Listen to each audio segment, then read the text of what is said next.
Relatives and friends, as we begin our service, we ask that you please turn off all cell phones or electronic devices or place them in a silent mode.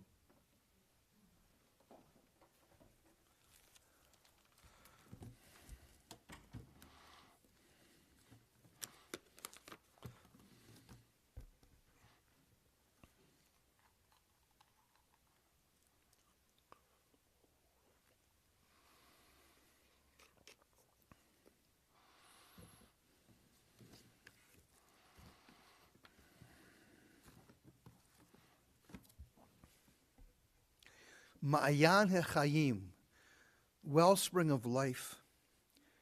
We've come together today sharing our sorrow to commemorate the life of Arlene Orman. We recall the blessing of her life.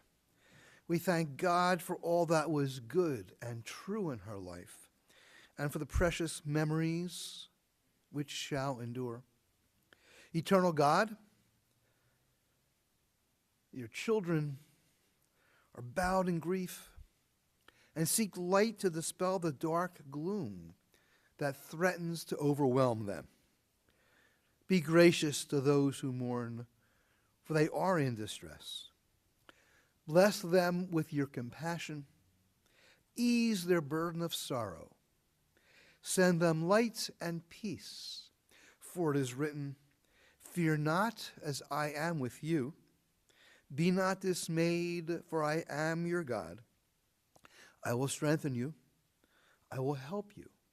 I will sustain you with my power." And let us all say, Amen. You noticed before we began the formal ceremony, we joined together those in the first row to cut the memorial ribbons. These ribbons are a sign of mourning, representing the same tearing that takes place within you emotionally. But you also will see that these ribbons were not torn all the way. They are a scar, a permanent scar of missing, but still closest to the heart, at the very top, it is intact. And it is that place of memory, of love and connectedness that these ribbons represent. You also will see that the two boys, Alan and Scott, wear them on their left-hand side. For tradition and thousands of years of custom, children mourning the loss of a parent wear the ribbon on what we thought was the side of the heart as support. And on the other side, Iris wears hers on the right-hand side in representation of every other relationship, but still has that same power and feeling of being only partially cut. I offer on Arlene's behalf Psalm 23, an excerpt in the original Hebrew and in an English interpretation. Mizmor LeDavid, Adonai ro'i lo echzar, benodesha yarbitzeni, al mei menuchot yenachaleni. The Lord is my shepherd, I shall not want. God has me lie down in green pastures and leads me beside the still waters. God guides me on paths of righteousness and revives my soul for the sake of God's glory. Though I walk in the valley of the shadow of death, I fear no harm, for you are with me. Your staff and your rod do comfort me. You set the table in sight of my enemies. You anoint my head with oil. My cup overflows. Surely goodness and mercy shall follow me all the days of my life, and I shall abide in the house of the Lord forever. We form today a community of consolation. We reach out to family and friends and immediate relatives of Arlene, and we connect with their sense of loss. So we reach out to Alan and Nancy, Scott and Jen, and the grandchildren. If I call you and you're here, please raise your hand. Jared, okay, Samantha, and Owen is not here physically. And we also reach out to her sister Iris with Harvey, and also acknowledge her sister Rochelle, who's also not here with us in person today.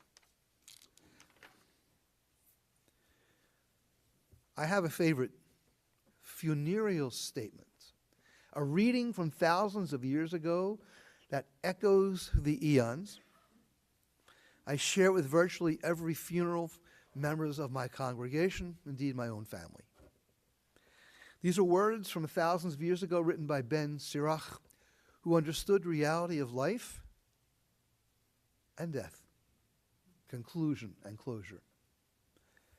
And he wrote, as I translate, "We are all destined to die. We share it with all who ever lived, with all who ever will be. Cry for the dead. Hide not your grief. Do not restrain your mourning. But remember that continuing sorrow is worse than death. When the dead are at rest, let their memory be a source of peace, and be consoled when the soul departs. Death is better than a life of pain, and eternal rest is better than lingering illness. As a drop of water in the sea, as a grain of sand on the shore, are our few days in eternity. The good things in life last for a short time, but a good name, a good reputation, endures forever."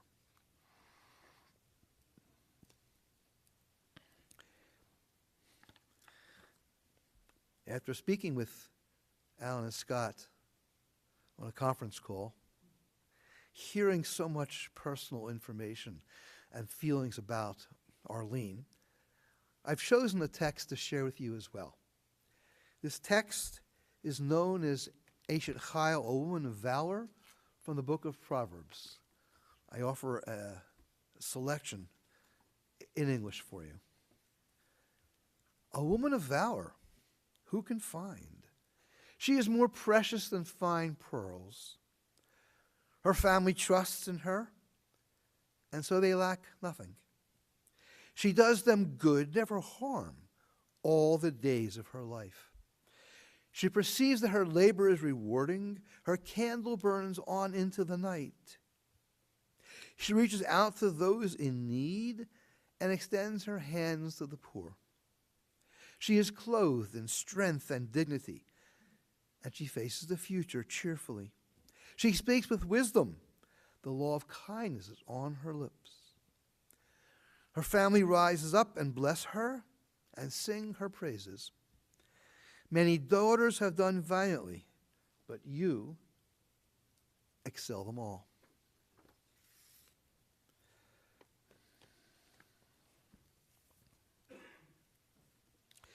And from the book of Ecclesiastes, that explains and understands the variety of feelings, which I heard in this room before we started, the sadness and gravitas, but also the joy upon seeing on each other and participating in the joys of life itself. For everything there is a season, a time for every experience under heaven, a time to be born and a time to die, a time to plant and a time to uproot what is planted, a time to tear down and a time to build up, a time to weep and a time to laugh, a time to grieve and a time to dance, a time to throw stones and a time to gather stones, a time to embrace and a time to refrain from embracing, a time to seek and a time to lose, a time to keep and a time to discard, a time to tear and a time to sow, a time to keep silence and a time to speak. I have been tasked with an important responsibility. I'll be sharing the words of Alan and Scott as they presented them, and I am their shaliach, I am their representative, just to bring their terms and their words and their feelings to you. First, from Alan. I'm writing this on Mother's Day, for the first time without your physical presence. Yet I'm comforted by your everlasting spirit.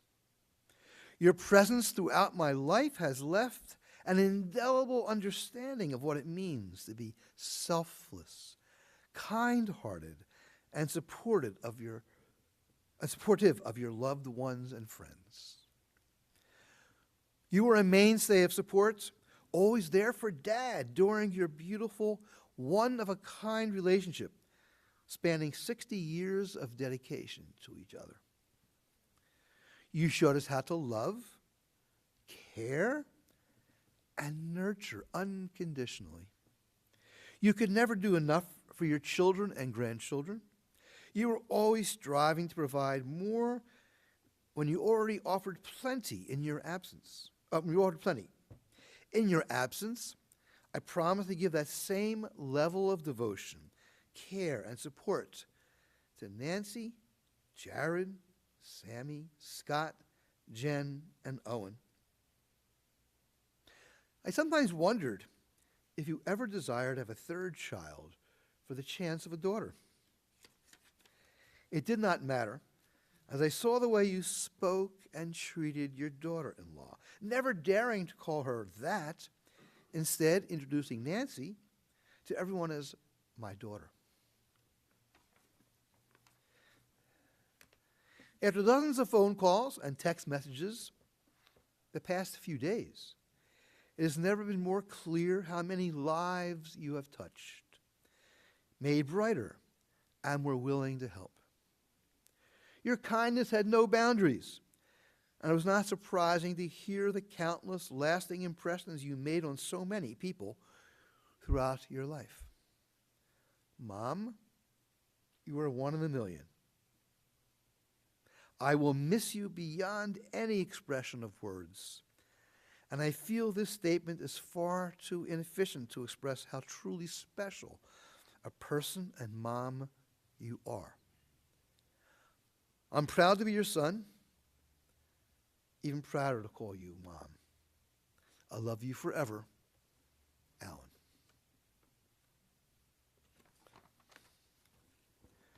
And now from Scott's. I'm reading his words, even though it may refer to me in a second. I asked Rabbi Gans to read this on my behalf, and he was kind enough to agree to do so. Thank you, Rabbi Gans. I didn't say anything or speak through a representative when my father passed away in 2017. I'm not sure why I didn't.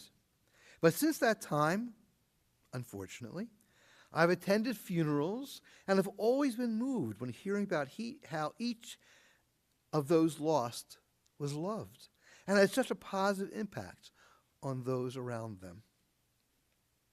I felt the need to tell everyone here today about how my mom was also loved and had such a positive impact on those around her.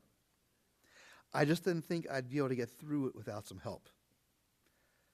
I hope that the rabbi can get through this and doesn't cry. A parenthetical. I officiated from this very pulpit for my mother and father as well. Back to Scott. I'd hate to be known as the guy that made a rabbi cry at his mom's funeral. However, those of you that know me know I probably wouldn't lose too much sleep over it, so here goes. My mom was one of the most caring and giving people I've ever known. Her generosity, support, and love for me, my brother, and our father knew no limits. And what truly made my mom so special was that these traits weren't limited to just our family. She was loving, caring, supportive, and kind to all. It was who my mom was. It was what made her Arlene. There was nothing she wouldn't do to help someone. For example, my mom has always been able to knit clothing from yarn. She could make hats, sweaters, scarves, and gloves. It was a skill she learned from her mom. Because as the daughter of a Philadelphia police detective, her family didn't have a lot of money to buy new clothes. So, as my friends started having babies, and they started having lots of them, I would ask Mom if she could knit baby blankets for each. And her reply was always and simply, a boy or a girl. We'd hang up the phone, and 2 hours later, she would call back. When do you want me to drop off the blanket? I'm finished. She has made well over 50 baby blankets for friends. Some of the babies love the blankets so much they use them for years, sometimes to the point of falling apart. Some of my friends were so worried about what would happen if the blankets wore out. They'd call me up and ask for another blanket. I'd reply, you mean an emergency backup blanket, baby blanket? And all I would hear on the other end of the phone was a very, very serious, yes. My mom was always glad to make emergency backups. When my mom realized she couldn't keep knitting because of some health issues, she made and stockpiled well over a dozen blankets. She did this so she could keep providing blankets for others as their new babies arrived. My mom always thought of others. She always put herself last. I can't count how many times she would call and ask me, hey, what can I do for you? Do you need anything? And that was just as recently as a few days ago. She never stopped being a mom to me and my brother, and she excelled at it. However, my mom was somewhat of a contradiction when it came to early childhood safety. I wouldn't say she exactly excelled so much here at times. For example, when she took me to go sledding with the big kids for the first time, I must have been 7. I jumped on the adult-sized flexible flyer wood sled and cracked my chin wide open on the steel steering wheel. It was a total shit show. Yes. Can I say shit show, Rabbi? Crying, screaming, and blood. Great first and last run on a sled. I can remember my mom saying, well, you're not sledding ever again. But then a few months later, she let me ride around town in the luggage compartment of my father's 1969 Corvette. Do you guys know how small the luggage compartment on a 69 Vet is? I don't even think a small dog can ride comfortably, or more importantly, safety in there. I was basically riding in a dark trunk. My other brother always called shotgun and got the only passenger seat. And I got crammed in the trunk. Arlene was somehow okay with that. But I didn't go sledding again with the big kids for years. My brother, me, and my mom often talked about these types of memories together, and Mom would shrug her shoulders and say, it was a different time. What do you want from me? We'd laugh every time we talked about these things. My mom never complained or imposed on anyone. She was at her best and happiest when she was doing for others. Arlene was a perfect example of the saying, give you the shirt off her back. Because she was extremely generous, helpful, and always willing to sacrifice to help others. I know by seeing you here today, all of you here today, how loved my mom surely was. She was one in a million, as my father so often liked to say. I like to thank everyone who was able to get here today on such short notice to pay their respects to our mom and celebrate her life with us. Arlene loved each of you, and we are so grateful for the love you showed in return. You're all our extended family. To my brothers and sisters in law enforcement, especially within my own outfit of the New Jersey State Police, active and retired. Your support has been nothing less than fantastic. My mother was not only proud of my service, but she's also proud of yours. Simply put, thank you. Hearing the two presentations, I don't know if you consulted with each other, but there was a theme, a consistency of speaking of their mother as the phrase from Proverbs said. Her candle burned into the night. She was busy caring for others, so reflective of their great memories that they have and they passed on to their children and to future generations as well, of what it means to be a mensch, what it means to be a good person, a caring individual, sensitive to the needs of humanity. No other eulogy, no other words can express that sense of role modeling and love that Arlene showed with them and for them. Let me also add to those who are here from law enforcement, despite my age, size, and very gray beard, I am a chaplain with the Evesham Police Department, sworn chaplain, and I deeply have learned over the years to respect and appreciate your hard work and unannounced activities that just reflect your own ability to do what you do and support our society. So I thank you as well.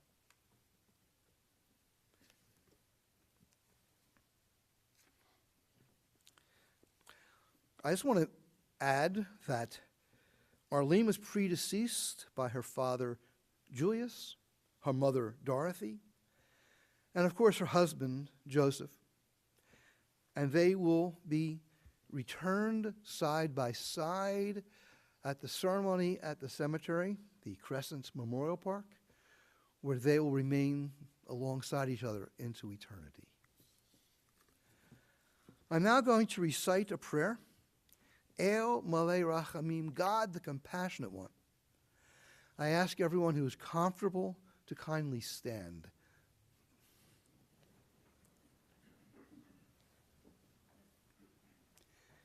El Malei Rachamim, Shochen Bam Romim, Hamtzei Mnucha Nechona, Tachat Kanfei HaShechina, B'malot Kedoshim Toharim, Kezohara Kiyem Asirim, Ad Nishmata Yeshara, Shalcha L'olama, Began Eden Tehei Mnuchata, Ana, Ba'ah HaRachamim, Hastireha B'seter Knapecha L'olamim, Usror B'sur Chaim Et Nishmata, Adonai Hu Nachalata, V'tanoch B'shalom Mishkava, V'nomar, Amen.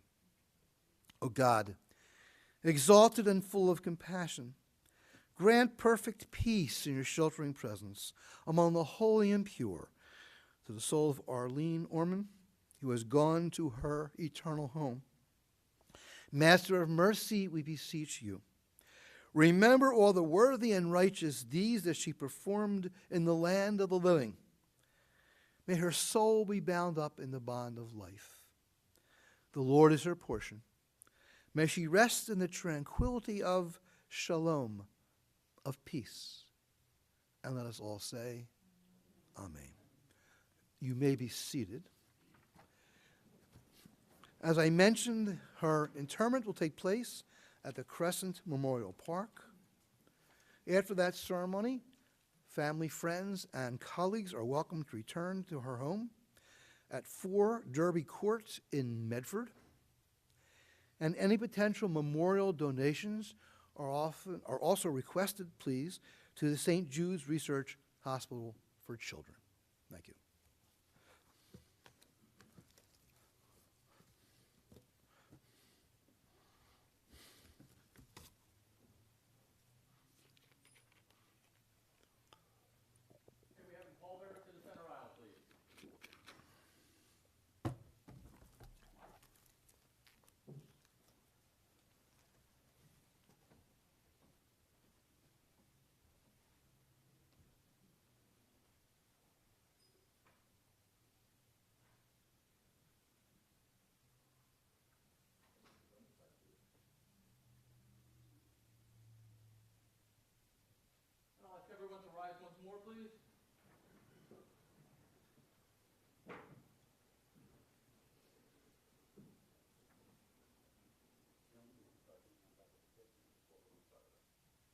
Adonai miyagur bo'elecha, miyishkon b'har kodshecha.